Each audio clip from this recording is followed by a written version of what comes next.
안녕하십니까. 저는 사업을 하고 있는 40대 남성입니다.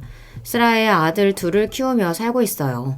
일이 워낙 바빠서 아이들과 함께 해줄 시간이 늘 부족해 미안한 마음입니다만 나이에 비해 의젓한 두 아들 녀석인지라 이런 부족한 아버지도 항상 다정하게 대해주어 고마운 마음입니다. 부부라면 다른 사람들이 알 수 없는 두 사람만의 역사가 있기 마련입니다만 저희 부부는 마치 롤러코스터를 타는 듯한 어질어질할 정도의 굴곡을 경험해야만 했어요.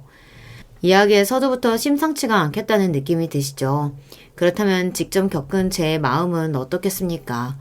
그날 그때 속이 뒤집힐 것만 같았던 분노를 생각해보면 지금도 손이 덜덜 떨릴 지경입니다. 아마 저희 어머니께서 브레이크를 걸어주지 않으셨다면 제가 어디까지 갔을지 저 스스로도 장담을 못하겠으니까요. 저 말리지 마세요, 어머니. 제가 이런 꼴까지 보면서 어떻게 그 사람하고 같이 살겠습니까?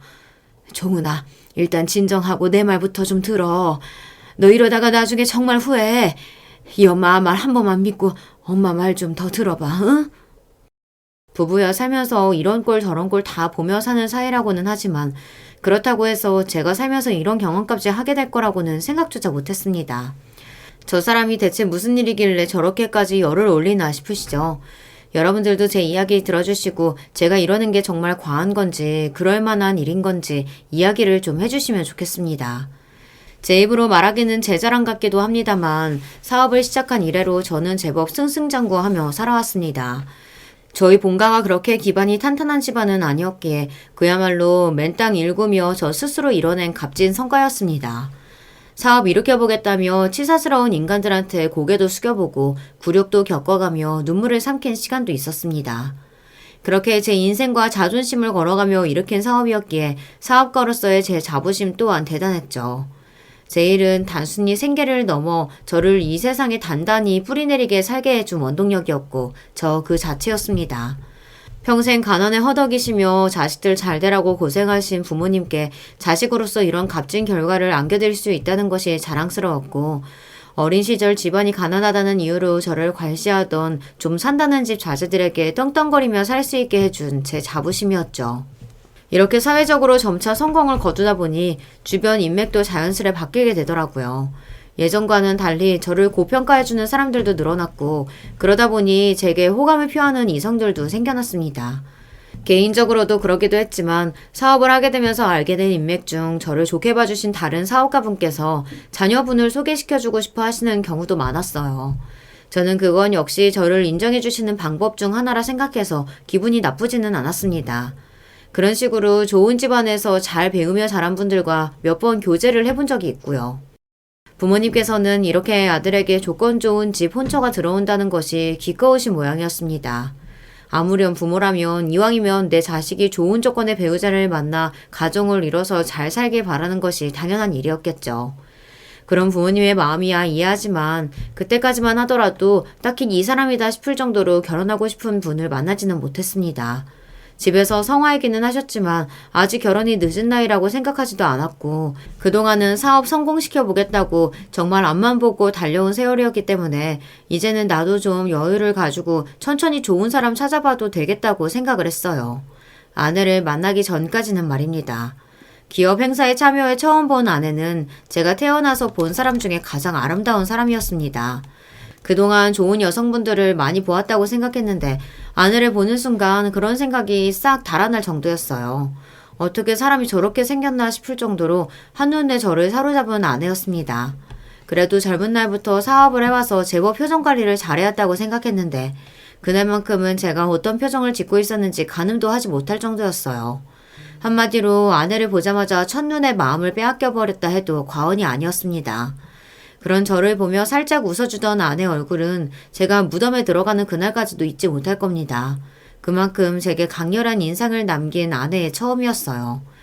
여기까지 들으시면 짐작하셨겠지만 당연히 제 눈에만 아내가 이렇게 보이는 건 아니었겠죠. 아내는 미스 코리아 출신이었습니다. 우리나라에서 가장 빼어난 미인들만 모았다는 대회에서 입상까지 했으니 그 미모가 보통은 아니었다는 걸 여러분들도 충분히 짐작하시겠죠. 돌이켜 생각해보면 아내를 처음 만났을 때 제가 아내 눈에 얼마나 멍청해 보였을까 싶어요. 평생을 아름다운 여자로 살아온 아내이니 이렇게 저같이 멍청한 표정을 짓는 남자를 보는 건 역시 아내 입장에서는 한두 번이 아니었을 겁니다. 그럼에도 불구하고 자기 외모에 첫눈에 반한 어리숙한 남자 중 하나로 잊혀지지 않고 그 여자의 남편으로까지 살 수 있게 되었으니 결혼하면서 스스로 얼마나 첫눈이었다고 생각했는지 모릅니다. 비록 첫 만남에 그런 멍청한 모습을 보이긴 했으나 젊은 사업가로 승승장구하면서 자존감만큼은 하늘을 뚫을 만큼 높아져 있던 저였습니다.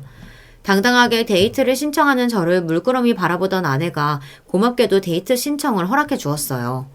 결혼하고 나서 뒤늦게야 아내에게서 듣게 된 말이지만 그때까지만 하더라도 아내는 저한테 별다르게 특별한 감정을 느끼지 않았다고 합니다. 아내에게 그런 식으로 호감을 표현한 남성분들이 한둘이 아니었을 거고 평생 그런 대접을 받아온 아내였으니 사실 특별한 일이 아니기도 했습니다. 그러니까 아내가 제게 본격적으로 호감을 가지기 시작한 건 저희 만남이 이어져 오며 차츰 마음이 조금씩 자라났다고 봐야겠죠. 비록 아내의 아름다운 외모에 끌려 만남을 청하긴 했습니다만 저 역시 그저 예쁜 얼굴에만 홀딱 넘어가서 아내를 만날 생각은 아니었어요.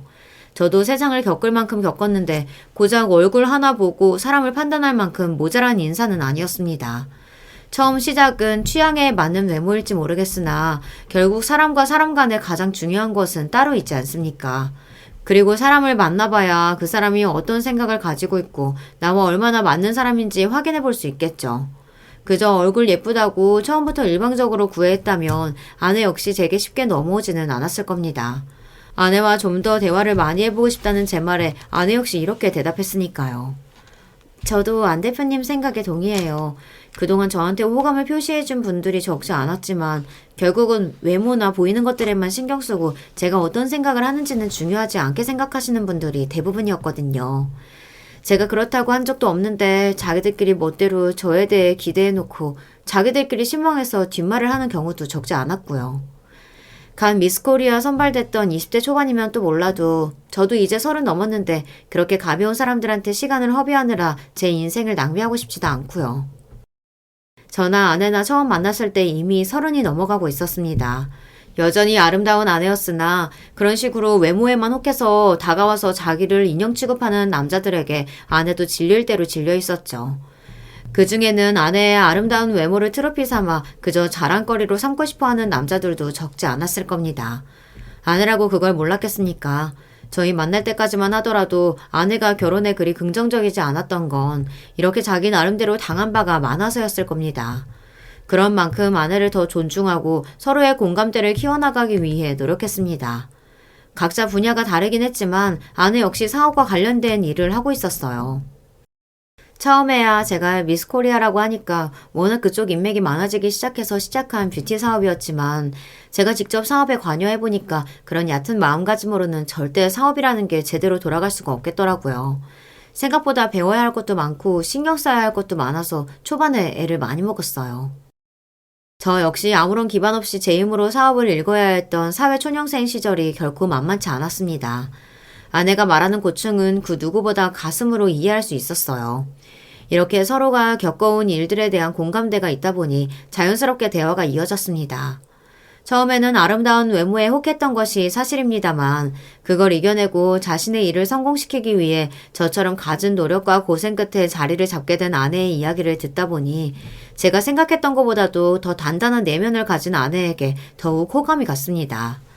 아내 역시 그저 얼굴 예쁜 여자로 생각하고 세상을 쉽게 살아왔을 거라는 편견을 가지고 대하는 것이 아닌 동등한 사업가 입장에서 아내의 말을 경청하고 공감하는 제 모습에 마음을 많이 열어주었다고 하더라고요. 사실 여자가 뷰티 사업한다고 하면 그것도 저처럼 미인대회 출신이 이런 일 한다고 하면 사업가로 인정해주기는커녕 쉽게 돈 번다고 폄하하는 사람들도 많거든요. 심지어는 저한테 환심 없겠다고 다가온 남자들조차 그걸 숨기지 못한 걸 보면 저를 어떻게 생각하는지 모르려고 해도 모를 수가 없었죠. 그런 사람들을 자주 겪다 보니 저도 모르게 이성 만나는데 좀 방어적으로 대하게 되더라고요. 저도 어린 시절에는 예쁜 여자들은 살기 편하겠다고 철딱선이 없는 생각을 했던 적도 있었습니다.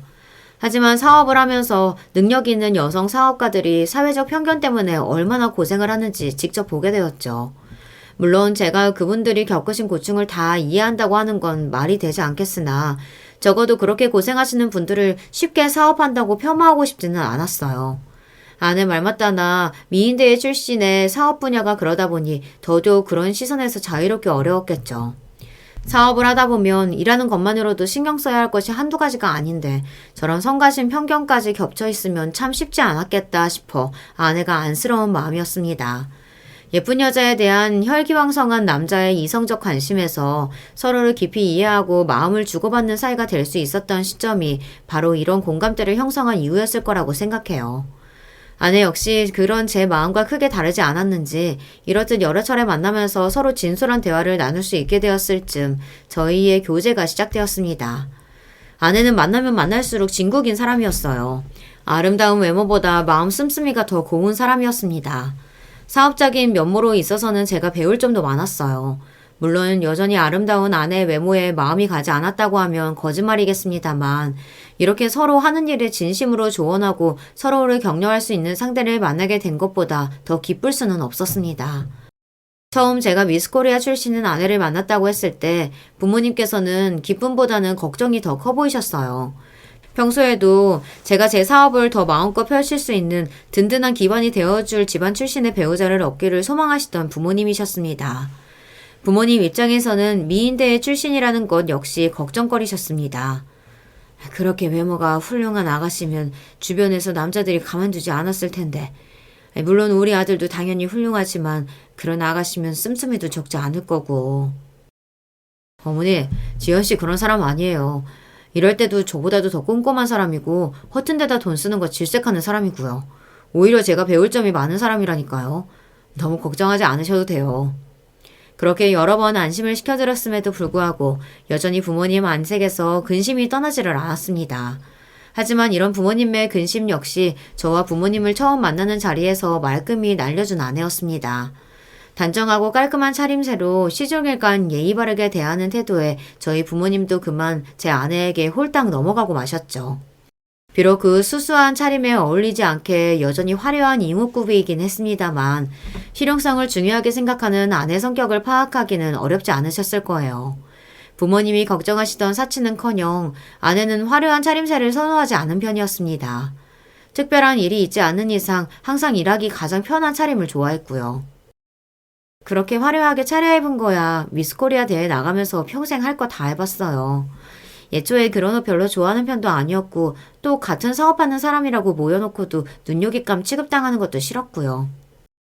입이 방정인 남자들 중에서 같은 여성 동료들에게 꽃 운운하며 외모 지적하는 사람들이 적지 않지 않습니까? 아내가 무슨 취지로 저런 말을 하는지 단박에 알 것 같았어요. 아내 입장에 그런 남자들이 얼마나 한심하게 비춰졌을지는 말할 것도 없었고 말입니다. 그렇게 일부러라도 더 실용적인 차림새를 선호하는 아내에게 다행히 쉽게 마음의 문을 열어주신 부모님이셨어요. 아무래도 두 분 모두 제가 사업가로 성공하기 전까지는 어렵게 살아오시던 분이다 보니 화려하게만 들리기 쉬운 미스코리아 출신이라는 말에 주눅이 드셨던 것이 아주 이해가 가지 않은 것은 아니었어요. 가뜩이나 사업하는 며느리라고 하면 익숙치 않게 생각하실지 모르는데 미인대회 출신이라는 말까지 하면 부담스럽게 여기실 수도 있겠죠. 어머님, 아버님하고는 정말 잘 지내고 싶어요. 종우 씨가 이렇게 바른 마음가짐 가지고 성장하는 데에는 분명 부모님들께서 큰 몫을 하셨을 텐데 그런 분들이라면 저도 당연히 배울 점이 많겠죠. 비슷한 나이임에도 불구하고 저보다 훨씬 성숙한 사고방식을 가진 아내였습니다. 이렇게 현명한 사람을 처로 얻게 되다니 세상에 나보다 처복이 더 터진 사람이 있을까 싶었습니다. 결혼해서 살면서도 이런 아내의 마음가짐은 한결같았습니다. 둘 다 각자의 사업으로 워낙 바빴기 때문에 결혼을 해서도 함께 할 수 있는 시간을 내기가 쉽지는 않았습니다만 아내와 함께한 모든 시간은 늘 즐거웠습니다. 바쁜 일상 속에서도 사업가로서 아내로서 또 며느리로서 당차게 제 몫을 해나가는 아내를 보며 저 역시 아내와 처가 식구들에게 더 잘해야겠다고 마음먹었죠. 애석하게도 처가 식구들과는 아내가 제 본가 식구들과 지내는 것처럼 잘 지내지는 못했습니다. 아내는 처음 자기 부모님들을 제게 인사시키면서도 썩 탐탁치 않아 했어요. 아내의 친정집 역시 타고난 부자는 아니었으나 그래도 저 어릴 때보다는 제법 생활이 안정적인 중상층 가정이었습니다. 그럼에도 아내가 미스코리아 입선한 이후에 가족 간에 제법 갈등이 있었던 모양이더라고요. 처음 장인 장모님께 인사드리러 갔을 때 대뜸 장인어른이 이렇게 말씀하셨습니다. 지연이 저게 지금은 나이 들어서 예전만 못해도 20대 때는 지나가는 사람들이 다 고개 돌리고 뒤돌아 쳐다볼 정도로 아주 어마어마했다고. 그때 시집 갔으면 재벌집에도 너끈하게 갔을걸. 되도 않은 사업하겠다고 깔짝이다가 이날 이때까지 시집도 안 가고 지 팔자 지가 꼰 거지 뭐. 솔직히 너무 당황스러웠습니다. 저희 부모님은 비록 물질적으로 제게 많은 것을 해주실 수는 없었습니다만 그만큼 항상 제게 해주지 못하신 것을 아쉬워하시며 미안해하셨어요. 그런 만큼 더욱 더 제가 하는 일을 믿어주시고 제가 감정적으로 흔들리지 않을 수 있도록 굳건한 버팀목이 되어주셨고요. 저는 그런 정신적인 유산이 물질적인 부분보다 더 가치가 있다고 생각하는 편이에요. 비록 부모님께서는 항상 자식인 제 앞에서 미안해하시지만 자라면서 그런 부모님께 많은 것을 받으며 살아왔다고 생각합니다. 그런 저희 집 분위기와 비교해 볼 때 처가 분위기는 낯설 수밖에 없었습니다. 비록 아내가 미스코리아가 되기까지 물심양면으로 지원해 주셨다는 장인 장모님이셨으나 정작 자식인 아내의 기분을 헤아려 주지는 않으시는 분들이셨으니까요. 아내 역시 사위 될 사람을 처음 보는 자리에서 저렇게 서슴없이 정제되지 않은 말씀을 하시는 장인 장모님을 부끄러워하는 것만 같았어요. 나 처음 미스코리아 되고 나서 주변에서 손짜리며 뭐며 제법 시끄러웠거든. 근데 그때 내 나이가 고작 21인데 내가 결혼 생각이 있었겠어? 거절하니까 우리가 얼마를 들여서 너를 미스코리아식이나 만들어놨는데 부모 말을 거스르냐고 아버지가 내 뺨까지 때리더라. 나 미스코리아도 내가 진짜로 나가고 싶어서 나간 게 아니야. 내가 이렇게라도 하면 부모님이 기뻐하실까 싶어서 나간 게 더 컸었어. 그런데 막상 그렇게 부모님이 원하시던 미스코리아 되고 난 후에 저렇게 나를 막대하는 게 더 심해지다 보니 더는 부모님한테 아무것도 기대하기가 싫더라고. 손목이 제 절반밖에 안 되는 사람이었습니다. 저 가녀린 사람을 도대체 때릴 데가 어디 있다고 손찌검까지 하다니. 그건 장인어른께서 너무하셔도 정말 너무하셨던 거였습니다. 어린 자식인 선짜리 나가기 싫다고 했다는 이유로 그랬다는 건 더더욱 이해가 가지 않았고요. 이렇게까지 말하고 싶지는 않지만 얼굴 반반한 자식을 당신들 입맛대로 휘두르고 싶어 하셨다는 사실만큼은 부정하기 어려웠습니다. 아내가 이성관계나 결혼에 좋지 않은 인상을 가질 수밖에 없었다는 게 다시금 이해가 되었죠. 제게 하신 말씀 또한 그런 맥락에서 나온 말이었을 겁니다. 물론 제가 제 나름대로는 자수성가해서 사업 일으킨 성공한 사업가라고 하지만 장인어른 말씀처럼 그렇다고 제가 재벌가에 비할 것은 못 되었겠죠. 그러니까 한마디로 사익감이라고 데려온 저 역시 장인어른 입장에서는 눈에 차지 않는 사익감이었을 거예요. 좀 더 어리고 더 예뻤을 때 시집 보냈으면 그보다 더 의리의리한 집안에 보낼 수 있었을 걸 하는 속내를 감추지도 않는 장인어른이셨어요. 장인어른과의 관계가 불편할 수밖에 없었습니다. 특히나 저런 장인 장모님을 제게 보인 이유로 자기가 더 미안해하는 아내를 보니 더더욱 그랬습니다. 아내가 미스코리아가 된 지 10년이 다 되어가고 있었으니 그 시간 동안 얼마나 혼자 들들 볼꼈을지 생각하니 아내가 짠하더라고요. 그런 만큼 결혼해서 우리 집에서만큼은 아내가 그런 서러운 감정 느낄 일 없이 지내게 해줘야지 다짐했습니다. 그러니 아내가 결혼 이후 본인 친정과는 거리를 두고 저희 부모님과 더욱 가깝게 지내는 것은 사실 예견된 것이나 마찬가지였습니다.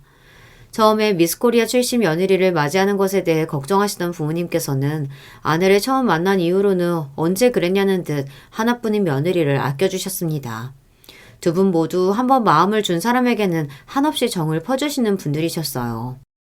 새아가 가뜩이나 이렇게 말랐는데 밤낮 없이 일한다고 얼마나 힘들겠어. 이럴수록 더 잘 챙겨 먹어야 해. 조금만 먹고 그러지 말고 챙겨는 음식들 아끼지 말고 팍팍 먹어. 너는 살쪄도 이쁘니까 그런 거 걱정 하나도 할 거 없어. 감사해요, 어머님.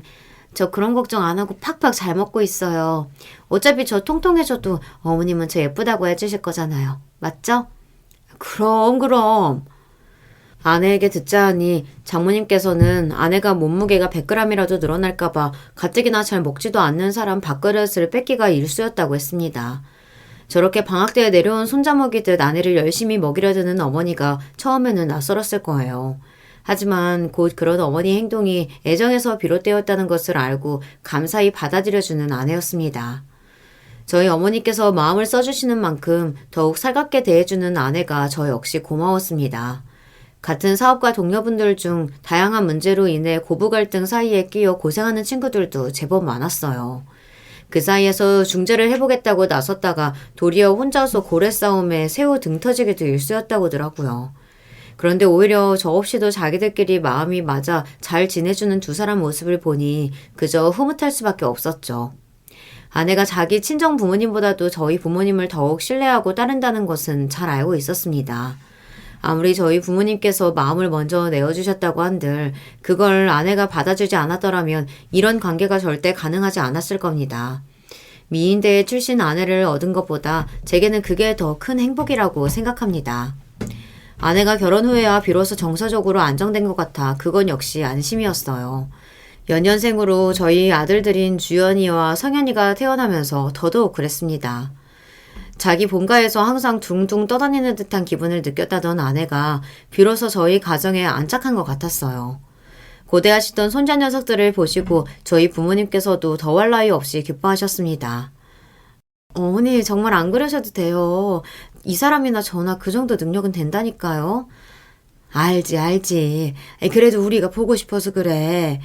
노인네들이 손자 보는 재미 없으면 또 무슨 재미로 살겠어? 연년생인데다가 아내 역시 사업으로 바쁜 사람이었으니 당연히 아이들을 돌봐줄 손이 필요했습니다. 돌보미 분을 고용했지만 그럼에도 돌보미 분 출퇴근 시간 이후로는 부모인 저희의 노력이 필요했어요. 그것마저도 당신들께서 해주고 싶어 하시는 부모님이셨습니다. 결혼 이후에 아내와 어머니의 사이는 늘 좋았으나 아이들 낳고 나서 더더욱 그 두 사람 관계가 돈독해진 것 역시 서로 목숨보다 소중하게 생각하는 우리 아이들을 그 누구보다 아껴주는 존재라는 신뢰감이 더욱 쌓였기 때문일 겁니다. 그래도 아내 사업보다는 제 사업이 좀 더 규모가 크고 잘 되고 있었기 때문에 처가에서 제게 기대하는 바가 없지는 않았을 겁니다. 그러나 그런 처가 요구에 단호하게 대응하는 아내였습니다. 돈 문제라도 생기려고 치면 단박에 막아서는 아내 때문에 장인어른도 빈정이 많이 상하셨을 겁니다. 처음 몇 번 제게 술자리를 권한 것 이후에는 제게 냉랭하게 대하시는 장인어른이셨어요. 그런 장인어른이 탐탁지 못한 딸 내외가 본 손자들이라고 어여뻐 하실 리 없었습니다. 아내 입장에서는 시부모님께서 그렇게 아이들을 예뻐하시고 어떻게든 돌보는 걸 도와주시려고 노력하시는데 정작 친정 부모님들이 저렇게 자기 아이들을 거들떠보지도 않는 건 역시 마음이 많이 상했을 거예요. 나 지금까지만 하더라도 내 부모가 당신이나 우리 애들한테 하는 걸로 충분히 창피스러워. 어머님 아버님이 우리한테 해주시는 거 생각하면 더 그래. 같은 부모인데 어떻게 이렇게까지 다를 수가 있나 싶기도 하고. 그리고 나 미스코리아 된 이래로 그동안 우리 집에 차고 넘치게 다 갖다 줬어. 내 가정 생긴 이후로까지 그렇게 살고 싶지는 않아. 한마디로 아내는 그동안 제 부모에게 당한 일로 제대로 학을 뗐더라고요. 애초에 처가에 잘하는 것도 제 아내 좋으라고 하는 일 아니겠습니까? 제가 도움을 주는 것이 오히려 제 아내 속을 뒤집는 일이라면 구태여 그렇게까지 하고 싶지는 않았습니다. 무엇보다 제 아내에게 너무 큰 상처를 준 사람들이었어요. 물론 부모 자식의 연은 쉽게 끊어낼 수 없는 일이라고 하니 제가 기본적으로 해야 할 도리는 해야겠지만 아내가 바라던 대로 그 이상을 할 생각은 굳이 들지 않더라고요. 아이들은 저희 부부와 조부모님의 사랑 아래 건강하게 쑥쑥 자라고 있었고 제 사업 역시 영역을 넓히며 더욱 기반을 탄탄하게 다지고 있었습니다. 아내 역시 자기 일로 항상 바빴고요. 아내나 저나 몸은 항상 바쁜 일정에 고단했으나 안락한 가정에서 그런 피로를 모조리 날리고 지낼 수 있을 만큼 행복하게 살았다고 자부합니다. 우리가 함께하는 시간이 쌓여갈수록 더욱 서로가 서로에게 그 무엇으로도 대체될 수 없는 굳건한 사이라 믿어 의심치 않았어요. 그랬기에 생각지도 못하게 뜻밖의 사진을 건네받게 되었을 때 제가 얼마나 혼란스러웠을지 이해하실 수 있으실까요? 그날도 여전히 업무 때문에 다른 직원들 다 퇴근하고 난 이후까지 집에 돌아가지도 못하고 일과 씨름하고 있었습니다. 다른 직원이 있었으면 대신 받아주었을 퀵 서비스를 제가 직접 받은 것도 그런 이유에서였죠. 이거 혹시 어디서 보낸 겁니까? 저도 전달해달라는 소리만 들어서 거기까지는 잘 모릅니다. 발신인이 적혀있지 않은 서류 봉투를 받으며 의아했어요. 누가 이렇게 경우 없이 무언가를 보낸 건가 싶어 살짝 찌푸린 얼굴로 봉투를 열어보았습니다. 그 안에 들어있던 건 제 어여쁜 아내의 사진이었어요. 하지만 하나같이 정면을 보고 있는 것이 없었기에 그 사진들이 죄다 몰래 찍힌 사진이라는 건 어렵지 않게 짐작할 수 있었습니다. 대체 누가 이런 무례하고 어처구니 없는 짓을 한 건지 기가 막혔어요. 결혼하고 수년이 지나긴 했지만 여전히 아름다움을 잃지 않은 아내였습니다. 기혼임에도 불구하고 그런 아내에게 호감을 표시하는 나사 빠진 남자들 역시 없지는 않았죠. 그럴 때마다 대차게 상대에게 망신을 주며 그런 사실을 제게도 숨기지 않는 아내였습니다. 이번에 들러붙은 놈은 정신이 나가도 한참 나갔나 보다 싶었어요. 그러다 제 손을 멈칫하게 한 것은 구석진 곳에서 찍힌 아내의 사진이었습니다. 아내의 맞은편은 웬 남자가 하나 서 있었어요. 그 이후로 장소를 바꿔가며 찍힌 여러 장의 사진에서는 아내와 함께 동일한 남자의 모습이 담겨 있었죠. 남자의 얼굴이 정면으로 찍히진 않았으나 측면만으로도 같은 사람임을 구분하기 어렵지 않았어요. 최근에는 아내가 자기한테 헛짓거리하는 남자가 있다는 이야기를 하지 않은 지 꽤 되었습니다. 사실 최근에 아내와 제대로 마주보고 앉아 여유롭게 대화를 나눈 게 언제인가 싶었어요. 저도 일이 많았지만 최근 들어 아내 일이 많이 바빠지면서 거의 매일같이 야근을 하고 있는 상황이었습니다. 그래도 아이들 태어난 이후로는 가급적이면 야근할 일이 생기더라도 일거리를 집으로 싸들고 오려고 노력하는 아내였어요. 평소 같았으면 그냥 시원하게 아내에게 나 이런 사진 받았다. 이 괘씸한 놈 아주 요절을 내고 당신도 안전에 더 유의를 해야겠다 하고 대놓고 말했을 겁니다. 하지만 시기가 공교로웠습니다. 아내의 귀가가 매일같이 늦어지고 있었고 그런 와중에 받게 된 익명의 발신자로부터의 사진에 아내와 낯선 남자가 함께 담겨 있었어요. 그렇게까지 생각하고 싶지는 않았으나 자꾸만 안 좋은 쪽으로 고개를 내미는 생각 때문에 속이 시끄러웠습니다. 그날 저녁 늦게 퇴근을 했음에도 불구하고 아내가 저보다 더 늦은 시간에 귀가했습니다. 당신 요새 회사 일이 많이 바빠? 계약 문제가 좀 지저분하게 얽히는 바람에 정리해야 할 게 많네. 아내 얼굴이 다소 어색하게 느껴졌다면 그건 제 기분 탓인 걸까요? 여러분이라면 이런 상황이 어떻게 받아들여지실 것 같으신가요? 씻으러 들어간 아내를 두고 생각이 많아졌습니다. 저도 모르게 아내 차키를 챙겨 주차장으로 내려가면서도 대체 내가 뭘 확인하고 싶은 건지 확신이 서지 않더라고요. 하지만 제가 정말 가슴이 내려앉았던 건 아내 차의 블랙박스를 확인을 하는 순간이었습니다. 뭐야, 메모리 카드를 빼놨어? 아내 차 블랙박스에는 그 어떤 기록도 저장되어 있지 않았습니다. 후방 카메라 역시 마찬가지였어요.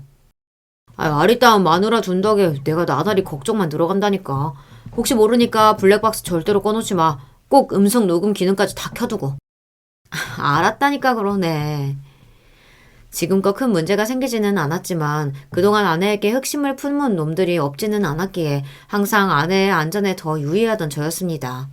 혹시나 갑작스럽게 아내 앞에나 나타나는 놈이 있을지 모르니 대비할 수 있는 것들은 항상 철저하게 대비를 해두었죠. 그런 제 걱정을 이해해서인지 아내는 조금 과하다 싶은 제 행동에도 크게 토를 달지 않았습니다. 때문에 아내가 아예 블랙박스 녹화를 하고 있지 않았다는 건 전혀 예상치 못한 부분이었어요. 기껏해야 아내가 웬 나사 빠진 놈과 실랑이 하는 장면 정도를 발견하게 될 거라고 생각했던 제 명치를 누군가 때린 듯한 기분이었습니다. 도대체 이걸 왜 빼놓았을까? 무얼 숨기려고 이걸 빼놓은 건가? 그때부터 저 스스로도 걷잡을 수 없을 정도로 생각이 널뛰기 시작했습니다. 그 사람이 그럴 리가 없어. 우리 아이들 엄마로서 부끄러운 짓을 했을 리가 없어. 나보다도 우리 부모님한테 더 잘하는 사람인데 이런 가족들을 두고 아내가 부정을 저질렀을 리 없다고 생각하면서도 불안한 마음이 쉽게 가시지를 않았습니다. 제 불안한 마음에 더욱 불을 질렀던 건 그 이후로도 비슷한 류의 사진이 계속해서 오기 시작했다는 겁니다. 퀵을 통해 보내면 제가 출처를 추궁할 걸 눈치챘는지 출근하기 전 제 차 앞유리에 서류 봉투를 끼우고 가거나 회사 앞 우편물을 통해 제 이름만 적어 꽂아두거나 하는 시기였어요.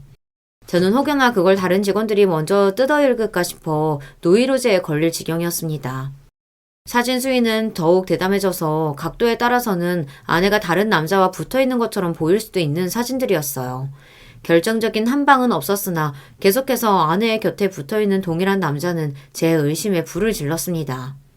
그렇게 아닐 거라고 아내를 믿고 싶었던 마음이 와르르 무너진 건 문제의 그 남자가 장인 장모님과 화기애애하게 둘러앉아 식사를 하는 모습이 찍힌 사진을 본 후였습니다. 아내는 식탁 테이블 근처에 뒷모습을 보이고 서 있긴 했지만 분명 그 자리에 함께하고 있었어요. 도대체 아내가 저 모르게 몰래 만나던 남자와 그토록 척지고 지내던 장인 장모님과 함께 저렇게 분위기 좋게 식사 자리까지 가질 이유가 뭐가 있겠습니까? 적어도 이 관계를 아내의 부모님까지 알고 있다는 말이지 않습니까? 나 모르게 대체 넷이서 저 화기애애한 분위기 속에 무슨 이야기를 주고받았을까? 내가 그렇게 당신을 믿었는데 나를 속이고 저 남자를 제 부모한테까지 소개시켜줬다고 생각하니 피가 거꾸로 솟는 기분이었습니다.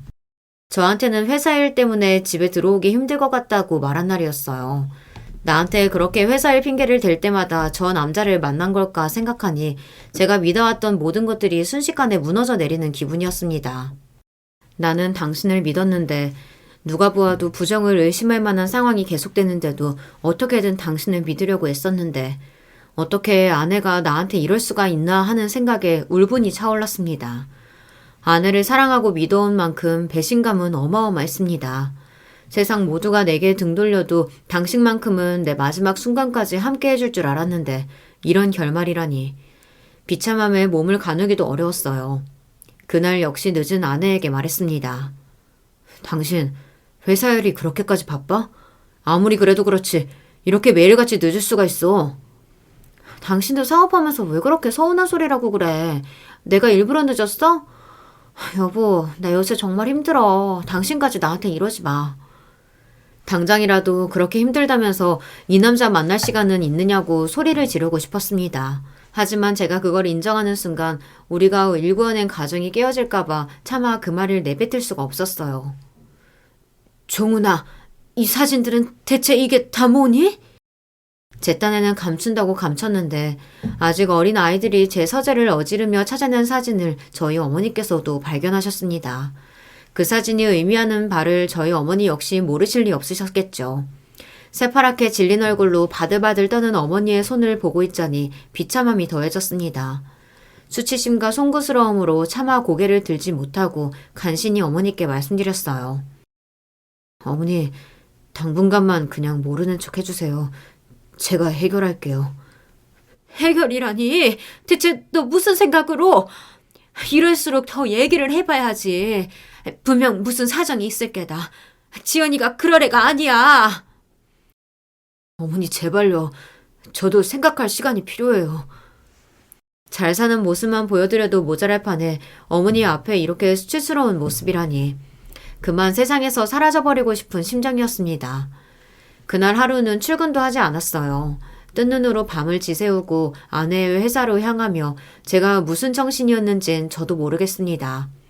그저 결과가 무엇이 되었든 내가 확신할 수 있는 무언가를 잡아야겠다는 생각뿐이었어요. 그렇지 않고서야 이대로 내가 미쳐버리겠다 싶더군요. 여느 때처럼 일 때문에 늦을 것 같다던 아내는 채 퇴근 시간이 되기도 전에 주차장으로 나왔습니다. 다시 한번 마음이 꺼져가는 기분이었어요. 눈이 벌개져서 아내 차를 뒤따라가는 제 모습이 그렇게 추잡스럽게 느껴질 수 없었으나 아내를 위양하고 있는 그 순간조차 제발 나를 배신하지 말아달라고 속으로 빌고 또 비는 걸 멈출 수가 없었습니다. 어머니의 연락을 받은 것은 바로 그때였습니다. 종훈아, 너 지금 어디야? 회사에도 없다면서 지금 어디 있는 거야? 그 사람 뒤따라가는 중이에요. 종훈아, 너 대체 무슨 짓 하는 거니? 너 정말 그러다가 후회해. 안 된다. 당장 집으로 돌아와. 엄마가 부탁이야.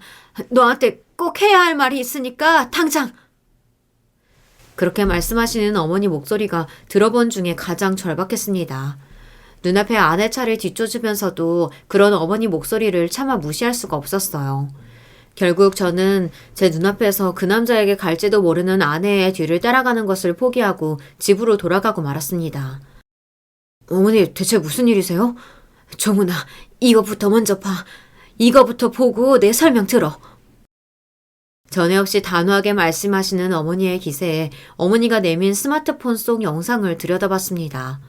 거기에는 아내가 한 남자에게 손목을 붙들려 억지로 끌려가는 모습이 담겨 있었어요. 바로 문제의 사진 속 남자였어요. 얼굴 정면을 보는 것은 처음이었으나 분명 그 남자가 확실했습니다. 누가 보아도 영상 속 아내는 제 의지와는 상관없이 강제로 남자에게 끌려가고 있었어요. 어머니, 대체 이게 뭐예요? 네 서재에 있던 사진 속 배경이 하도 낯익어서 그 근처에 가서 주변 차주한테 부탁해 얻은 블랙박스 영상이야. 저희 어머니는 블랙박스 작동이든 신식계이든 제대로 다룰 줄을 모르시는 분입니다. 그런 분께서 얼마나 절박하셨으면 이렇게까지 하셨나 싶어 제 기세가 조금 누그러졌습니다. 그 순간을 놓치지 않고 어머니께서 다급하게 말씀을 이으셨어요. 여기 사진 찍힌 곳 말이다. 이 근처 사는 사람한테 물어보니 이 사진 찍힐 때쯤 웬 남자 하나가 구석에서 여자 윽박지르는 걸 봤다고 하더라. 자세한 사정은 모르지만 아무래도 이 남자가 우리 지연이 협박한 모양이야. 그러니까 내가 그랬잖아. 우리 며느리가 네 아내가 그런 일을 저지를 애가 못 된다고. 얼마나 절박하셨으면 어머니가 직접 발로 뛰어 증거 영상에 목격자까지 찾아다니셨을까 싶어 자괴감이 들었습니다. 시어머니 되는 우리 어머니도 그 의심스러운 정황에도 끝까지 아내를 믿어주셨는데 남편이라는 사람이 신원도 알 수 없는 사람이 보낸 사진들을 보고 흔들려 아내를 미행까지 했다고 생각하니 그만 아내에게 죽을 때까지 갚을 수 없는 죄를 저질렀다는 생각에 그 자리에 털썩 주저앉고 말았어요. 그 사람이 그럴 리 없다고 생각하면서도 자꾸만 의심스러운 마음이 들어서요. 내가 말이라도 잘못했다가 혹시 이혼하자는 말이라도 들을까봐 그 사람한테 제대로 묻지조차 못했어요. 어머니, 저 그 사람한테 미안해서 어떡해요? 부부끼리는 무슨 일이 있어도 서로 대화를 해봤어야 돼. 지금이라도 네가 정신 차렸다니 더는 너 혼자 그렇게 땅 파지 말고 지연이한테 무슨 일인지 물어보렴. 애 외롭게 혼자 두지 말고. 어머니 말씀이 구구절절 옳았습니다. 더는 망설일 이유가 없었어요. 곧장 아내에게 전화를 걸었습니다. 여보, 나 당신 협박당하는 거 알고 있어. 우리 얘기 좀 해. 더 보탤 것도 없이 간결하게 얘기하는 제 말에 아내가 아무 말도 하지 못했습니다. 그렇게 곧장 돌아온 아내와 그렇게도 바라던 그간의 진솔한 이야기를 들을 수 있었어요. 문제의 남자는 아내가 미스코리아를 준비하던 어린 시절 잠깐 교제한 사이라고 했습니다. 사업가라느니 자기가 미스코리아를 만들어주겠다느니 허풍을 떨던 남자는 사기꾼이나 다름없었죠. 어떻게 장인 장모까지 구워 삶았는진 몰라도 사업 투자를 해주겠다느니 하는 핑계로 장인 장모의 환심까지 산 남자였습니다. 한마디로 그 남자는 제 아내의 스토커였던 겁니다. 아내에게 강제적으로 만남을 종용한 것도 모자라 놈은 아내에게 예전 놈과 아내의 사이를 제게 폭로하겠다고 협박까지 했다고 합니다. 그게 다가 아니었어요. 친정부모와도 돈독한 관계를 유지하고 있는데 내가 당장 나타나서 네 남편에게 불륜관계라고 하면 네 남편이 어떻게 나오겠냐며 협박을 일삼으며 돈까지 요구했다는 겁니다. 대체 왜 나한테 얘기를 안 했어? 그런 일이 있었으면 나한테 제일 먼저 얘기했어야지. 그런 남자한테 협박당하고 있다는 것도 수치스럽고 자존심 상하는데 다른 것도 아니고 친부모라는 사람이 그런 놈이 있는 자리까지 불러내서 나보고 그런 놈한테 잘 보이길 바라는데 어떻게 그런 얘기를 당신한테 할 수가 있었겠어. 나도 사람인데 당신한테 창피하고 수치스러워서 그런 얘기를 어떻게 해. 수치스러워해도 그놈이 수치스러워해야 하고 장인 장모님이 부끄러워해야 할 일이야. 당신이 왜? 버럭 소리를 지르며 아내 편을 들어주자 그만 그간의 서름이 밀려왔는지 아내가 울음을 터뜨리고 말았습니다. 그렇게 엉엉 울며 아내가 하는 말에 그간 아내가 얼마나 마음고생이 심했을지 짐작할 수 있었어요. 가뜩이나 요즘 사업이 잘 안 돼서 힘든 와중에 저런 거머리 같은 인간까지 나타나서 나를 괴롭히는데 다른 것도 아니고 잠깐이지만 옛날에 만났던 남자 얘기를 도저히 당신 앞에서 꺼낼 수가 없었어. 그래도 나 당신이랑 우리 아이들한테 부끄러울지 절대로 한 적 없어. 저 식사 자리도 나는 저 사람 나오는 줄도 모르고 나간 거야. 저 남자 앉아있는 거 보자마자 친정 부모님한테 다시는 연락하지 말자고 부모 자식 인연 끊자고 소리 지르고 나와버렸어. 어떻게든 당신한테 손해 끼치지 않고 내 힘으로 해결해보려고 했는데 그놈은 날이 갈수록 더 뻔뻔해지고 내 의도와는 다르게 자꾸 일이 커지니까 어떻게 해야 할지 모르겠고 그래서 그랬어. 속여서 미안해 여보. 부부끼리 피해를 끼치는 이 많이 그런 게 어딨어. 당신 일이면 그건 내 일인 거야. 그렇게 서로 얼싸안고 그간의 마음고생을 모조리 흘려보내려는 듯 펑펑 울었습니다. 오해로 얼룩진 마음 역시 깨끗이 녹아버렸어요. 홀로 그 벅찬 상황을 감당했을 아내를 생각하니 더 일찍 제대로 된 사실관계를 확인하지 않은 저 스스로가 원망스러울 지경이었습니다.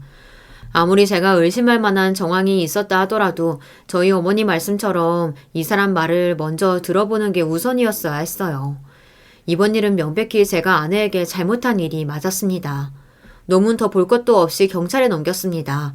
아내 차에 블랙박스 메모리를 빼가고 아내가 행여 녹취 파일 증거라도 남길까 싶어 철저하게 굴던 놈이었으나 그 남편과 시어머니가 의심은커녕 증거와 목격자까지 찾아다니며 아내 편을 들 거라고는 예상치 못했겠죠. 며느리를 규명하기 위해 발바닥이 불이 나도록 뛰어다닌 저희 어머니의 노고 덕에 놈의 협박죄는 충분히 성립되고도 남았습니다. 자식 내세워서 장사하려고 들었던 장인 장모와도 완전히 인연을 끊어버렸습니다. 그런 기야말 놈 앞에 결혼에 자식까지 둔 딸을 세워놓고도 사과할 줄 모르는 그 인간들을 저도 더는 아내의 부모로서 대우하지 않기로 결심했어요. 내 아내를 그런 위험한 상황에 처하게 만들고도 부끄러운 줄도 모르십니까? 아내도 마찬가지지만 나 역시 당신 같은 사람들 더는 인간으로 대우하기 힘드네요. 두 번 다시 내 아내나 우리 가족 앞에 나타나지 마십시오. 그날 아내는 참 많이 울었지만 그럼에도 제 부모를 똑바로 쳐다보며 제 손을 꽉 쥔 손에 힘을 주었습니다. 아내 역시 그동안의 서러운 세월을 감당하면서도 쉽게 부모 자식 사이에 연을 끊기 힘들었겠지만 그날 이후로는 두 번 다시 그런 제 부모에게 휘둘리는 일은 없었습니다. 뒤늦게 저희 어머니께서 아내를 위해 해주신 일을 알고 아내는 또 한 번 깜짝 놀라야만 했어요. 제가 그동안 이야기를 하지 않았으니 제게 놈이 익명으로 그따위 사진까지 보냈다는 것조차 아내가 알 수 없었을 테니까요. 자기한테 협박까지 한 것도 모자라 뒤에서는 저까지 들쑤시고 있었다는 사실을 알게 된 아내가 분노에 휩싸였습니다. 그 쳐죽일 놈 그거 그냥 그렇게 곱게 경찰서에 보낼 일이 아니라 어디 한 군데 성치 못하게 밟아줬어야 하는데 그놈도 증거 못 만드는 데서 날 그렇게 협박했는데 나라고 그러지 못할 거 뭐 있어. 어차피 평생 사람 구실 옳게 못할 덜 떨어진 놈이야. 더는 그런 놈한테 당신 귀한 감정 소비하지 마. 나도 앞으로는 그런 말 같지도 않은 놈한테 휘둘리는 일 절대로 없어. 무조건 당신 말부터 먼저 들을 거야. 나한테는 당신 말이 법이고 진리야. 이번 일로 저 역시 깨달은 바가 적지 않았습니다.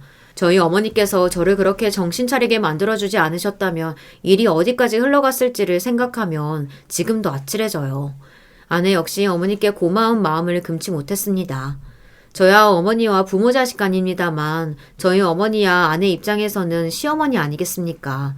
아무리 평소 두 사람 사이가 좋았다고는 하더라도 먼저 자식인 제 편을 들어 더 큰 오해가 생겼을지도 모르는 일을 끝까지 제 아내를 믿어주셨던 어머니셨어요. 어머니 정말 감사드려요. 어머니 아니었으면 그놈 그거 제대로 처벌도 못 받고 저 지금까지도 그놈 때문에 고통받고 있었을지도 몰라요. 어머님이 저 살려주신 거예요. 내 새끼들 해하려고 하는 놈 어미가 가만 안 두는 건 당연한 거야.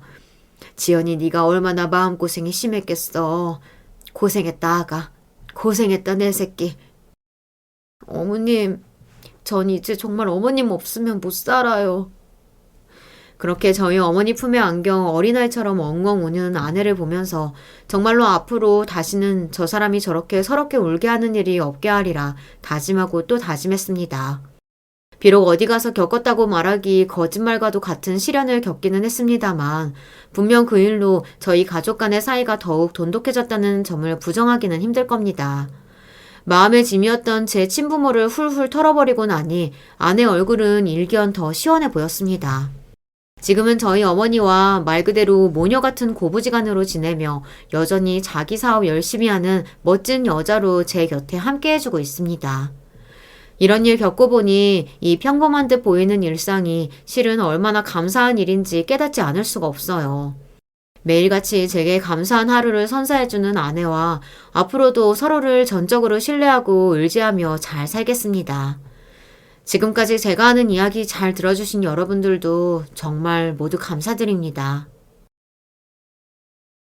안녕하세요. 저는 30대 후반 여성입니다. 저는 정말 드라마에나 나올 법한 기구한 인생사를 가지고 있어요. 남들이 들으면 참 재미있을 이야기들인데 저는 정말 힘든 일들이었죠. 하지만 지금은 어느 정도 편해졌기 때문에 여러분들에게 이런 이야기도 할 수 있는 용기와 마음의 여유가 생긴 게 아닐까 싶습니다. 어렸을 때부터 매번 들었던 소리가 있었어요. 지질이 복도 없는 년. 그 말 그대로 저는 정말 지질이도 복이 없는 사람이었습니다. 부모 복도, 친구 복도, 남편 복도 그 무엇 하나 있는 게 없었어요. 매일매일 싸우기만 하는 가난한 부모님 밑에서 태어나 제대로 된 양육 한 번 받은 적 없이 컸고 그게 티가 나는지 친구들이 없었습니다. 그 누구도 불행해 보이는 저와 친해지고 싶어 하지 않았거든요. 친하게 지내고 싶어 하지만 않으면 다행스럽게요. 저는 학창시절에 가난하고 혼자라는 이유로 정말 모진 괴롭힘을 당했어요. 동급생의 친구들에게 말이죠. 선생님과 부모님의 방관 아래 친구들의 괴롭힘은 더더욱 심해졌고 저는 고등학교도 채 졸업하지 못한 채 집을 뛰쳐나왔습니다. 어딘들 그 지옥 같은 학교와 집보다는 나을 것 같았거든요. 하지만 나와서도 쉬운 건 아니었어요. 여자애다 어리다는 이유로 일을 하고서도 돈을 못 받는 일이 허다했고 성추행 같은 건 일상이었습니다. 정말 험난하고 모진 세월을 보냈어요. 하지만 어딘들 그 집과 학교보다 낫다는 생각으로 이를 악물고 버텼습니다. 안 해본 일이 없이 밤낮으로 일을 한 덕분에 20살이 될 즈음에는 작은 원룸을 구할 수 있었어요. 물론 월세긴 했지만 말입니다. 그래도 아무도 침범하지 않는 제 공간이 생겼다는 사실에 정말 벅찼었던 기억이 있네요. 그동안은 식당 같은 곳에서 일하면서 쪽방에 얹혀 살았었거든요. 그즈음 아버지가 돌아가셨다는 소식이 들려왔습니다. 엄마가 찾아왔었어요. 너그 애비가 보험을 들어놓은 게 있단다. 그래도 죽을 때는 이런 거 하나 주고 죽네. 엄마는 그렇게 말하며 저에게 통장 하나를 건넸습니다. 5천만 원. 그 당시 저에게는 정말 너무 큰 돈이었어요. 물론 지금도 큰 돈인 건 변함이 없지만요. 이제 와서 엄마 노릇하겠다는 건 아니고 그냥 니도 네 애비한테 괴롭힘 당하면서 컸으니까 그 보상이라고 생각하고 받아. 그 돈을 거절할 만큼 현실을 모르는 것도 아니었고 또 그 큰 돈을 거절할 만한 배짱도 없었습니다. 그래서 그냥 받았어요. 그리고 하던 일을 잠시 그만두고 고등학교 검정고시를 준비했습니다. 인제 와서 공부를 새로 시작하겠다는 건 아니었지만 중졸은 아무래도 더 취직할 때 불리하더라고요. 최소 고졸은 되어야 할 것 같아서 그냥 검정고시를 봤어요. 그래도 공부머리가 아예 없던 건 아닌지라 수월하게 검정고시를 딸 수 있었습니다. 그게 23살쯤 됐을 무렵이었어요. 그리고 작은 건설회사에 경리로 취직해 제 학벌로는 꽤 괜찮은 월급을 받으며 살았습니다. 딱히 욕심도 없었던지라 현실에 그냥 만족하면서 살았어요. 아무도 나를 때리지 않고 아무도 나를 괴롭히지 않는 지금이 가장 행복하다 하면서 말입니다. 그렇게 하루하루를 별다른 일 없이 살아가던 어느 날이었어요. 현장에서 일을 하던 노동자 중에 한 사람이 저를 참 좋아했습니다. 어렸을 때부터 외로움을 많이 타서 그런 건지 아니면 저한테 그렇게 잘해주는 사람을 처음 만나서 그런 건지 저는 그 사람을 참 좋아했어요. 그렇게 몇 년간 연애하고 프로포즈를 받았을 때도 정말 행복했었습니다. 제 집안 사정을 알고 그는 저를 더 신경을 썼어요. 그래도 당신 엄마인데 인사는 가야지. 그 사람은 굳이 엄마에게 인사를 가겠다고 하더군요. 저랑 엄마는 저한테 돈을 가져다 준 그날 이후 한 번도 얼굴을 본 적이 없었거든요. 그 사람 성화에 못 이겨 거의 10년 만에 엄마를 보러 갔습니다. 오랜만에 보는 엄마는 많이 늙어 있더군요. 그 모습에 마음이 좀 쓰이긴 했던 것 같아요. 꼭 그렇게 험한 일 하는 사람이랑 결혼해야겠니? 엄마는 나중에 저에게 그렇게 물었었어요. 아버지가 목수셨거든요. 험한 일 하는 사람들은 성품도 험하다고 그러면서 말리셨던 기억이 있습니다. 내 결혼이야. 나는 엄마처럼은 안 살 거니까 걱정하지 마. 내가 무슨 자격으로 네가 하겠다는데 말리겠니? 그냥 걱정스러워서 그러는 거야. 하지만 저는 엄마의 말을 듣지 않고 결혼했어요. 그리고 그와 사는 7년 동안 한 번도 후회를 한 적이 없습니다. 그 사람은 정말 저에게 잘했고 다정했어요. 저랑 그 사람 사이에는 아들이 하나 있었는데 아들에게도 정말 다정한 아빠였습니다. 결혼한 뒤로 종종 얼굴을 보는 엄마도 정말 괜찮은 사람인 것 같다고 그때 편견이 있었던 것 같다고 그렇게 이야기했으니까요. 엄청나게 행복한 건 아니었지만 나름 행복했습니다. 충분하지는 않았지만 아끼면 크게 부족함 없이 생활할 수 있었고 다정한 남편과 귀여운 아들이 있었으니까요. 10대 시절 집은 막 뛰쳐나와 길거리에서 울던 과거의 저를 생각하면 정말 행복한 나날들이었습니다. 하지만 그 행복은 오래가지 못했어요. 지질이 복도 없는 년 그 말의 저주에서 벗어났다고 생각했는데 아니었습니다. 형수님 큰일 났어요! 그 그 전화를 받고 손을 발발 떨며 평소에는 절대 타지 않는 택시까지 잡아타고 남편이 있다는 응급실로 향했어요. 그곳에는 이미 숨을 거둔 남편이 누워 있었습니다. 믿기지도 않았고 믿고 싶지도 않았습니다. 그저 황망한 얼굴로 멍하니 서서 눈물만 뚝뚝 흘렸어요. 심장마비라고 하더군요. 일을 하다가 쓰러졌는데 조금 늦게 발견이 됐다고요. 저는 정말 정신이 하나도 없었습니다. 뭔가를 처리할 정신도 장례를 준비하고 치를 정신 같은 것들 말이죠. 그래서 남편의 직장 동료들이 하라는 대로 멍하니 앉아서 고개를 끄덕이고 사인을 했어요. 나중에 알고 보니 산재 처리를 하지 않겠다는 회사의 각서 같은 것들이었더라고요. 정말 지지리도 복도 없죠. 하루아침에 남편을 잃은 젊은 과부에게, 멍하게 앉아서 울고만 한 사람에게 그런 각서에 사인을 하라고 들고 온 회사 사람들이나 정신없는 틈을 이용해서 저에게 사인을 받아간 남편의 직장 동료들이나 말입니다. 그래서 저는 남편의 회사에서 단 한 푼도 받지 못했어요. 위로금이라고 지급해준 돈도 장례 비용으로 다 썼으니 제 수중에 남는 건 정말 하나도 없었습니다. 하루아침에 5살 난 아들을 혼자 키워야 하는 과부 신세가 되었어요. 그 사람은 보험 하나 제대로 들어놓은 게 없었거든요. 내 몸이 짱짱한데 보험은 무슨 보험?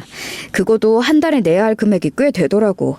그거 저축해서 우리 성준이 맛있는 거 한 번 더 사주지. 늘 그렇게 이야기했었거든요. 그래서 그 사람이 그렇게 죽고 나서 정말 저는 내몰리듯 일을 시작해야만 했습니다. 가진 게 없는 제가 혼자 어린애들을 키우려면 그래야만 했으니까요. 불행 중 다행인 건 너 일하는 동안에는 애는 내가 볼게. 뭐 어차피 어린이집 갔다 오면 몇 시간만 봐주면 되는데 뭐. 이제와 엄마의 도움을 받는 게 내키진 않았지만 그때 저는 그런 걸 가릴 처지가 되지 못했어요. 그래서 그냥 도움을 받기로 했습니다. 사무직에 취직하고 싶었지만 고졸의 경력이 많이 단절되어 있어서 불가능에 가까웠어요. 그리고 그 다음에는 어렸을 때 하던 식당에도 취직했지만 그건 시간 맞추기가 너무 힘들었습니다. 아무래도 아이를 마냥 엄마에게 맡겨둘 수는 없었기 때문에 일할 곳을 찾는 게 여의치 않았어요. 그러던 중 식당에서 알게 된 아주머니 한 분이 일자리를 제안해 주셨습니다. 새댁같이 일손도 빠르고 깔끔하고 또 젊은 사람을 원하는 곳들이 있어. 그게 어딘데요? 가정부인데 딱 정해진 시간에만 가서 청소랑 빨래 해주면 되고 가끔 집주인 심부름 해주는 정도? 그리고 요리까지 하면 추가금도 있고 요즘 부자들 점잠 뺀다고 갑질 같은 것도 많이 안 하고 일도 이런 것보다 수월하고 벌이도 좋아. 대신 거기 연결해주는 사람들 테스트를 통과하긴 해야 해요. 소개 한번 시켜줘? 자신은 나이가 많아서 탈락했다며 부잣집 가정부를 할 수 있는 업체를 소개해 주셨어요. 테스트는 생각보다 간단하긴 했습니다. 학벌과 집안 사정을 묻고 그 다음으로는 어떤 일을 했는지 묻는 게 다였어요. 다행히 면접을 잘 통과해서 어느 집으로 배정받았습니다. 그리고 첫 출근을 했어요. 시간도 딱 좋고 월급도 그전에 받았던 곳들보다 많았던 곳이라 오래 일하고 싶었습니다. 그래서 집주인에게 잘 보이고 싶은 마음에 단정히 입고 첫 출근을 했어요. 보기만 해도 기가 죽는 으리으리한 집 앞에서 배를 누르고 집주인이 나오길 기다렸습니다. 문이 열리는 소리가 들리자마자 꾸벅 인사를 했어요. 그리고 고개를 들었습니다.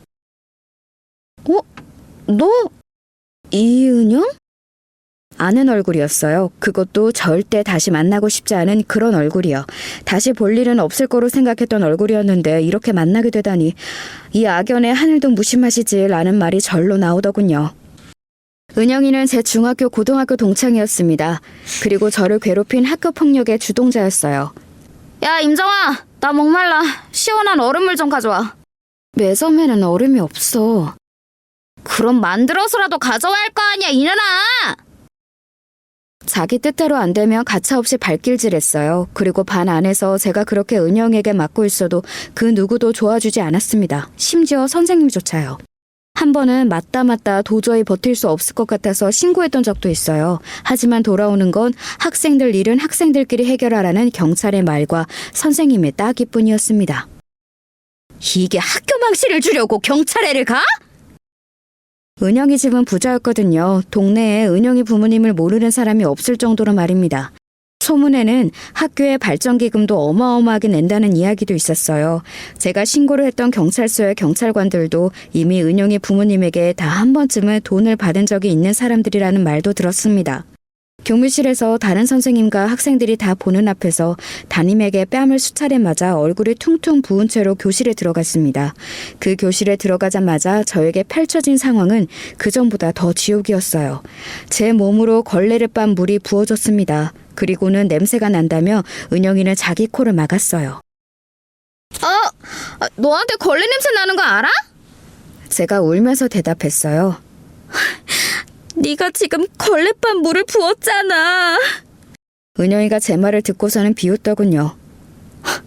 아니, 원래도 너한텐 항상 그 걸레판 시큼한 냄새 같은 게 났어. 몰랐어? 진짜 몰랐어요. 저한테 그런 냄새가 난다는 사실을 말입니다. 없지만 그런 티를 내지 않기 위해서 제일 자주 했던 게 목욕과 빨래였는데 집안에서 나는 쿰쿰한 냄새는 숨길 길이 없었나 보더라고요. 은영이의 그 말에 얼굴이 확 달아올랐습니다. 정말이지 너무 부끄러웠어요. 그래서 네 주변에 아무도 안 가는 거잖아. 너한테 냄새 나서. 그러고는 은영이는 제 옆에도 오기 싫다는 듯 주위의 물건들을 저한테 하나씩 집어던졌습니다. 아주 세게 말이죠. 그러면서 말을 이어갔어요. 경찰을 신고해? 네가 아직 나한테 덜 맞았지? 그지? 미안. 뭐라고? 정아야, 잘 안 들려. 미안. 은영이가 깔깔거리며 큰 소리로 웃더군요. 그러고서는 금방 정색하며 저를 바라봤습니다. 이 세상에 네 편이 있을 것 같아? 심지어는 너의 엄마 아빠도 네 편이 아닐걸? 내가 너를 죽도록 패도 아무도 너를 도와주지 않아. 그걸 아직 모르겠니?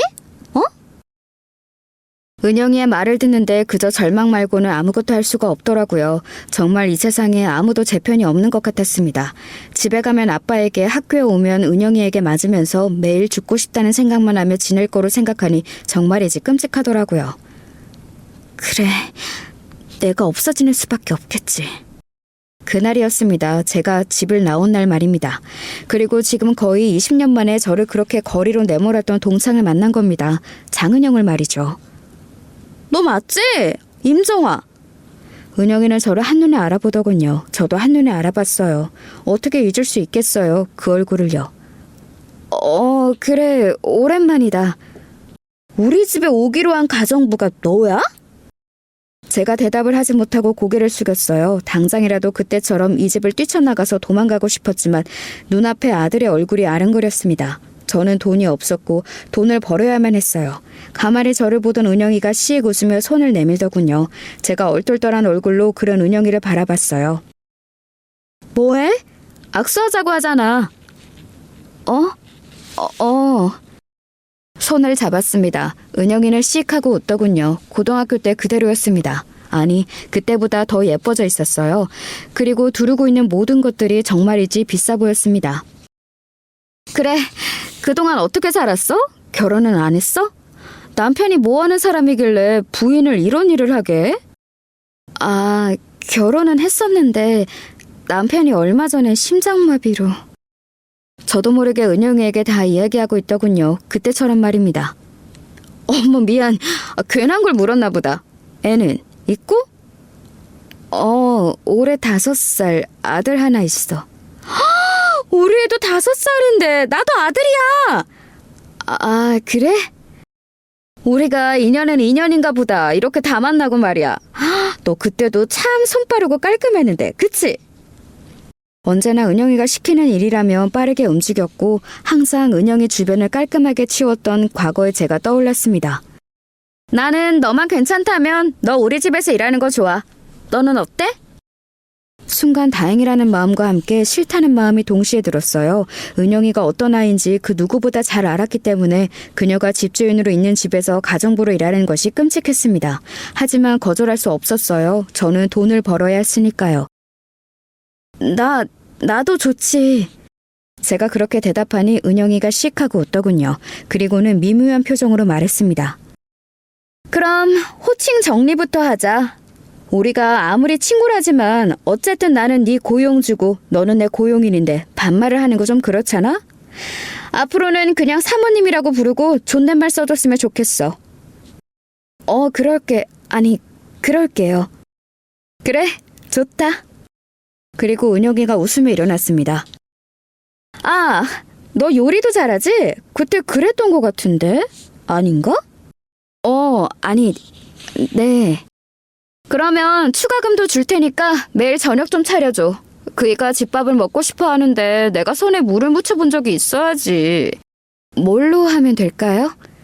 오늘은 대충 네가 냉장고 안에 있는 걸로 보고해. 다음부터는 내가 그이한테 물어보고 메뉴 알려줄 테니까.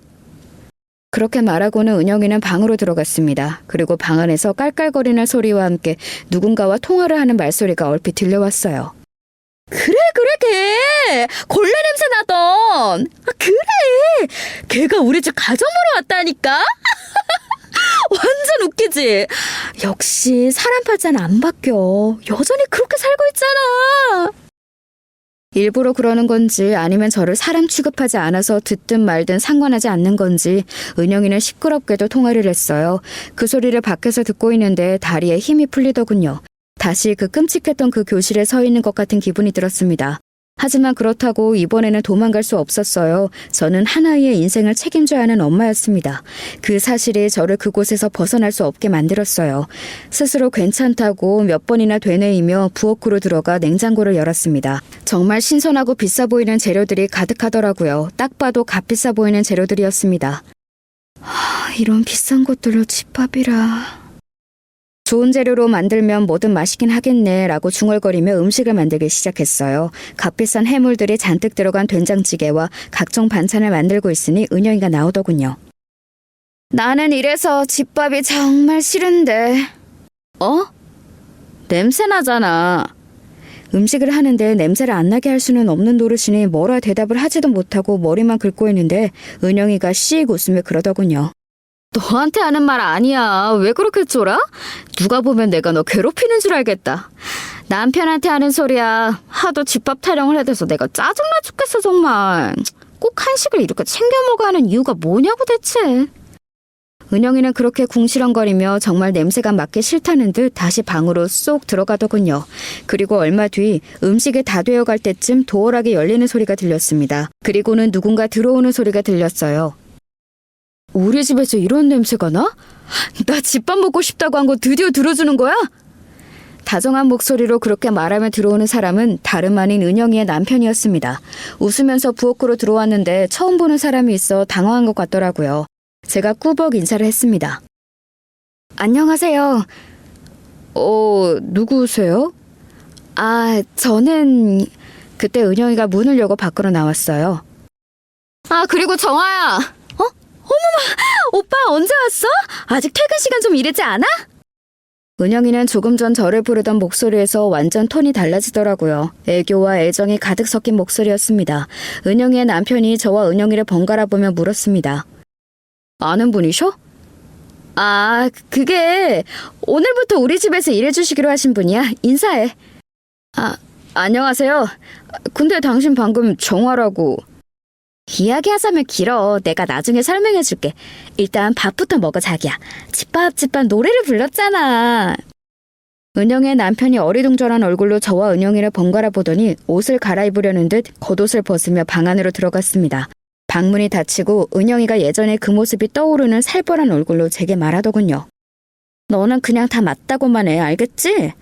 내가 남편한테는 알아서 다 설명할 테니까 남편이 너한테 뭘 물어보면 그냥 맞다고만. 은영이의 그 말에 제가 고개를 끄덕였어요. 은영이는 만족스럽다는 듯 웃었습니다. 와, 이거 너무 맛있는데요? 은영이의 남편이 한 입을 먹을 때마다 감탄하더라고요. 엄마를 닮아 원래 솜씨가 좋은 편이긴 했어요. 게다가 어릴 적에 식당 일을 오래 하기도 했었고 말이죠. 은영이는 남편의 그 연신 터지는 반응에 자기도 슬쩍 한 입을 먹어보더군요. 맛있네. 그리고는 새초롬하게 그렇게 말했습니다. 마시는 정도가 아닌데 나 밖에서도 이렇게 맛있는 음식 못 먹어봤어. 진짜 식당 차리셔도 되겠어요. 그 말에 대꾸도 하지 않고 그냥 고맙다는 듯 고개만 꾸벅하고는 부엌을 나왔습니다. 그런 저를 따라 은영이가 나왔어요. 내일부터는 오전 10시쯤 와서 4시까지 일하다가. 원래 계약서상으로는 5시잖아요? 돈은 그대로 줄 테니까 그냥 그렇게 해. 그리고 오늘은 그만 퇴근해. 저야 뭐 그래주면 고마운 일이니까 알겠다고 고개를 끄덕이고는 그 집을 나왔습니다. 정말이지 긴 하루였어요. 오늘만 같으면 그렇게 힘들지도 않겠다고 생각하면서 잠이 들었던 것 같아요. 하지만 그건 엄청난 제 착각이었습니다. 은영이는 여전히 못돼 먹었더라고요. 저를 내려다보며 우울감을 느끼는 게 그랬습니다. 그래도 어찌어찌 버틸 수 있긴 했어요. 속은 상했지만 고등학교 때처럼 폭력을 행사하지는 않았으니까 말입니다. 하지만 그것 또한 제 착각이었습니다. 기분 탓인가? 네? 너한테 아직도 그 냄새가 나는 것 같아. 순간 제 머리가 하얘지더라고요. 그 뒤에 은영이가 무슨 말을 뱉을지 너무나 잘 알고 있었습니다. 그리고 그 말은 정말 그녀의 입을 뚫고 나왔어요. 덜 마른 걸레 냄새. 그러고는 은영이가 하면서 자기 코를 막고 방으로 들어가더군요. 그런 냄새가 날 리가 없었습니다. 저는 이제 그때 살았던 반지하에 더 이상 살지도 않고 손으로 빨래를 하지도 않아요. 그날 오전부터 은영이는 어딘가 기분이 좋지 않아 보였는데 하루 종일 저에게 화풀이 하다가 정점을 찍은 거였습니다. 은영이가 방으로 들어가자마자 제 눈에서 뚝 하고 눈물이 흘렀어요. 다시 저는 그때 그 교실에 서 있던 18 어린 시절로 돌아가 있었습니다. 걸레반부를 뒤집어 쓴 그때 그 아이 말이죠. 눈물이 먼저 났고 그 다음에는 화가 났어요. 화가 났지만 그때나 지금이나 저는 여전히 은영이에게 뭔가 할 수 있는 처지가 되지 못했습니다. 여전히 세상은 은영이 편이었으니까 말이죠. 그리고 퇴근을 하는데 집 앞에서 은영이의 남편과 마주쳤어요. 제가 꾸벅 인사를 하니 말을 걸어오더라고요. 은영이랑 고등학교 동창이시라면서요? 은영이가 그런 이야기를 했나 싶어 그냥 뚫어져라 봤더니 은영이의 남편은 은영이가 해준 이야기를 술술 뱉었습니다. 은영이는 제가 처지가 어려워서 도와주는 거라고 했고 제가 그냥은 받을 수 없어서 집안일을 해주겠다 나섰다고 했다더군요. 존댓말도 제가 알아서 그렇게 하는 거라면서요. 다 맞다고 하라던 은영이의 협박 아닌 협박이 떠올라 고개를 끄덕였습니다. 그러다 번뜩 그런 생각이 들었어요. 아, 복수를 한다면 이 방법이 최고이지 않을까 하는 생각 말입니다. 바로 은영이의 남편을 빼앗는 그 복수요. 은영이의 남편은 사업을 하는 사람이었습니다. 아버지에게 물려받은 중소기업을 운영 중이었는데 그 회사가 절대 망할 리 없는 알짜 기업이라고 은영이가 떠드는 소리를 들은 적이 있습니다. 자기가 친구들 중에 시집을 제일 잘 왔다면서 말이죠. 은영이네 집도 부자긴 했어요. 물론 본인 남편만큼은 아니었지만 말입니다. 은영이는 학교를 졸업하자마자 선을 봐서 남편과 결혼했다더군요. 그런데 오랫동안 아이가 생기지 않아 고생했는데 늦게 얻은 아들을 그래서 남편이 더 예뻐 죽는다고 말이죠. 하지만 정작 은영이는 자기 아들에게 큰 애정이 없어 보였습니다. 언제나 자기가 더 중요한 것처럼 굴었어요. 아이가 자지러지듯 울어도 손에 팩을 하는 중이라며 가만 보고만 있던 걸 제가 출근하고 아이를 달랬으니까 말입니다. 아무튼 머릿속으로 그 생각이 확 스쳐 지나가자 저도 모르게 본능적으로 살짝 웃으며 은영이의 남편을 바라봤습니다. 제가 표정이 풀리니 그도 웃으며 묻더군요. 요리를 어떻게 그렇게 잘하세요? 엄마가 솜씨가 좋으시기도 하고 어릴 때부터 안 해본 일이 없었거든요. 식당 일도 오래 했어요. 이 정도는 뭐 아무것도 아니죠. 전혀 고생하신 분 같지 않은데. 하며 은영의 남편이 말을 얼버무리더군요. 어릴 때부터 너는 웃으면 참 예쁜데 왜 그렇게 안 웃냐는 말을 자주 들어왔었거든요. 사실 은영이의 괴롭힘이 더 심해진 것도 은영이가 좋아하던 선배가 저보고 너는 웃는 얼굴이 예쁘다라는 이야기를 하고 나서 더더욱 심해졌었고 말입니다. 평소에는 워낙 웃을 일이 없으니 그 이야기를 잊고 살았었는데 번뜩 스쳐가듯 그 이야기가 생각이 났습니다. 그래서 다시 한번 웃으며 그를 향해 꾸벅 인사를 했어요. 웃으니까 인상이 확 다르시네요. 그런가요? 평소에는 웃을 일이 없어서. 그럼 저는 이만 가보겠습니다. 그러고 돌아서 나왔습니다. 등 뒤로 그의 시선이 느껴졌어요. 그 뒤로 바로 자주 은영이의 남편을 볼 일은 없었습니다. 제 퇴근 시간이 빨랐거든요. 하지만 종종 마주치거나 할 때면 언제나 웃었어요. 그는 분명히 저에게 호감을 느끼는 듯 했습니다. 이런 걸 잘 모르는데도 그런 감정 같은 것들이 느껴졌으니까요.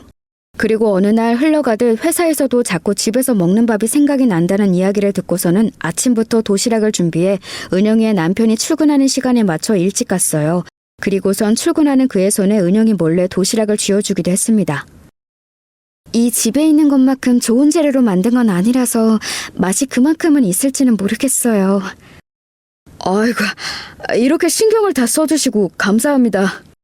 그리고 도시락을 건네주며 일부러 슬쩍 손을 부딪히기도 했습니다. 그가 흠칫하고 놀라는 게 느껴졌어요. 제가 놀란 얼굴로 손을 얼른 떼어내며 죄송하다고 하자 그가 웃으며 괜찮다고 하더군요. 그리고 그날 한 가지 알게 된 사실이 있었습니다. 이른 출근으로 알게 된 사실이었어요. 집에 들어가니 아이는 자는지 고요하더군요.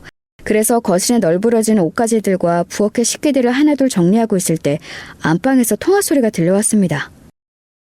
모른다고 당연히 모르지. 왜? 알았으면 좋겠어?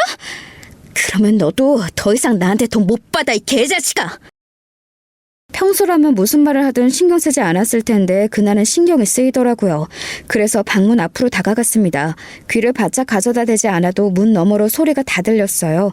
은영이는 집에 아무도 없다고 생각하고 큰 소리로 떠들었습니다. 준우가 네 아들이면 뭐? 내가 데려가라면 네가 키울 수나 있고? 그 말을 듣자마자 눈이 동그랗게 커졌어요. 하마터면 손에 있는 휴대전화를 떨어뜨릴 뻔했습니다. 하늘이 주신 기회구나 싶었어요. 잽싸게 휴대폰의 녹음 기능을 켰습니다. 녹음 버튼을 누르자마자 은영이의 충격적인 말들이 쏟아졌어요. 그냥 얌전히 내가 주는 돈이나 받아 처먹어. 내가 뭐 준우랑 너한테 가면 네가 나 책임질 수나 있어? 우리 집 예전 같지 않은 거 알잖아? 너 씀씀이나 나 씀씀이나 지금 남편 아니면 감당 안 된다고. 도대체 얼마나 이 소리를 해야 알아들어? 은영이의 목소리는 점점 커졌어요. 왜? 인제 봐서 친아들이 핏줄이 땡겨? 너 내가 준우 낳겠다고 남편 아들로 키우면 된다고 할 때 책임 안 져도 된다고 좋아했잖아? 그럴 땐 언제고 이제 나이 먹으니까 아들로 데려가고 싶어? 네가 나랑 준우 책임져줄 능력은 되고 나는 절대 남편이랑 이혼 못해. 나는 이 생활 절대 포기 못한다고! 그러고는 씩씩거리며 휴대전화를 던지는 듯한 소리가 들렸어요. 저는 재빨리 현관 쪽으로 나갔습니다. 그러고는 안방 문이 열렸다 닫히는 순간을 귀 기울여 들었다가 현관문을 닫는 소리를 냈어요. 그리고 마치 지금 출근한 양 집 안으로 들어섰습니다. 그런 통화를 막 끝내고 나서였는지 은영이는 저를 보자마자 놀란 눈을 하더군요. 뭔가를 들킨 사람처럼 말입니다. 왜 이렇게 일찍 왔어? 아, 오늘 어쩌다 보니 준비도 빨라졌고 차도 바로바로 와서 일러졌네. 빨리 온다고 아무도 너한테 잘한다고 칭찬할 사람도 없고 오히려 거슬리기만 하니까 앞으로는 맞춰서 와. 왜 시키지도 않은 짓을 해? 은영이는 그렇게 날카롭게 말한 뒤 방 안으로 다시 들어갔습니다. 은영이가 들어간 뒤 녹음된 음성을 들어봤어요. 녹음이 잘 되었더라고요. 그것도 아주 잘 말입니다. 그 뒤로는 무슨 보험을 하나 들어둔 듯 든든한 기분이 들긴 했어요. 은영이의 엄청난 약점을 제가 알게 된 셈이니까 말입니다. 은영이가 무슨 기분 나쁜 소리를 해도 한 귀로 듣고 한 귀로 흘릴 수 있겠더군요. 그러는 와중에 은영이의 남편이 드러내는 저에 대한 호감은 점점 확실해졌습니다. 일찍 퇴근하는 일이 잦아진 게 그중 하나였습니다. 자기 요즘 퇴근이 이르다? 요즘 회사 일이 한가하기도 하고 준우도 너무 보고 싶고. 하여간 아들이라면. 은영이의 남편은 저에게 자꾸 말을 걸고 싶어 했어요. 은영이 없는 틈을 타서 말입니다. 저는 일부러 한 번에 알려주지 않았어요. 그러고는 슬쩍슬쩍 하나 두 개씩 이야기했습니다. 일부러 애가 다르라고 말이죠. 그리고 예상대로 그는 그런 것 같았어요. 점점 대담해졌으니 말입니다. 하루는 은영이가 자리를 비운 사이에 슬쩍 제 손을 잡아서 제가 놀란 얼굴로 그를 봤던 기억도 나네요. 저희는 점점 가까워졌어요. 그리고 밖에서 약속하고 만나는 사이가 됐고 사이가 더없이 깊어졌습니다. 거기까지 가는 거에는 얼마 걸리지 않았어요. 은영이는 뭐랄까 좀 사람 냄새가 덜 나는 것 같아. 애가 좀 차갑긴 하죠. 당신이랑 있으면 진짜 외롭지 않아서 좋아. 제가 느끼기에 그는 저에게 완전히 빠져 있었어요. 하지만 저는 그 무엇도 바라지 않았습니다. 뭘 바라냐는 질문에도 늘 아무것도 필요 없다고 말했어요. 언제라도 떠날 수 있다는 듯 말했습니다.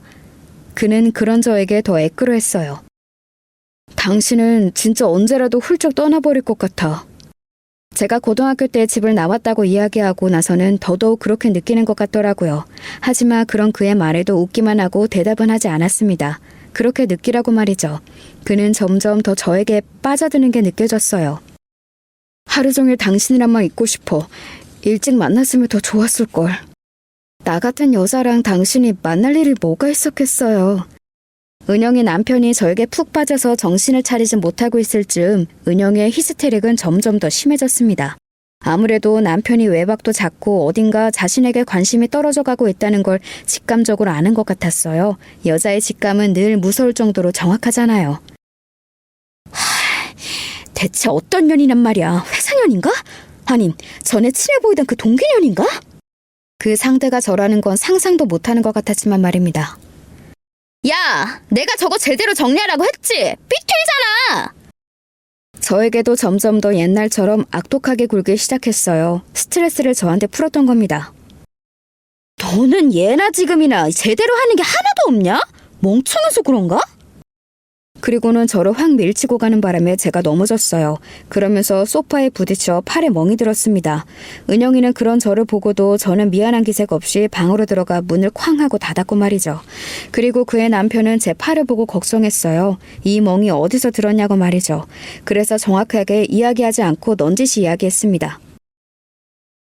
요즘 은영이가 스트레스 받는 일이 많은가 보더라고요. 은영이가 이랬단 말이야? 아는 척하지 말아요. 절대. 그냥 요즘 스트레스 받는 일이 많은 것 같아서 실수한 걸 테니까. 그런 식으로 은영이가 저를 괴롭힌다는 사실을 슬쩍슬쩍 조금씩 풀었어요. 그랬더니 어느 날 그가 묻더군요. 혹시 당신 고등학교 때 그렇게 악독하게 괴롭혔다는 동창이 은영이야? 저는 부정하지 않고 슬픈 듯 웃기만 했어요. 아마 그게 충분한 대답이 되었겠죠. 그는 당장이라도 자신이 관여하고 싶어 했지만 제가 말렸습니다.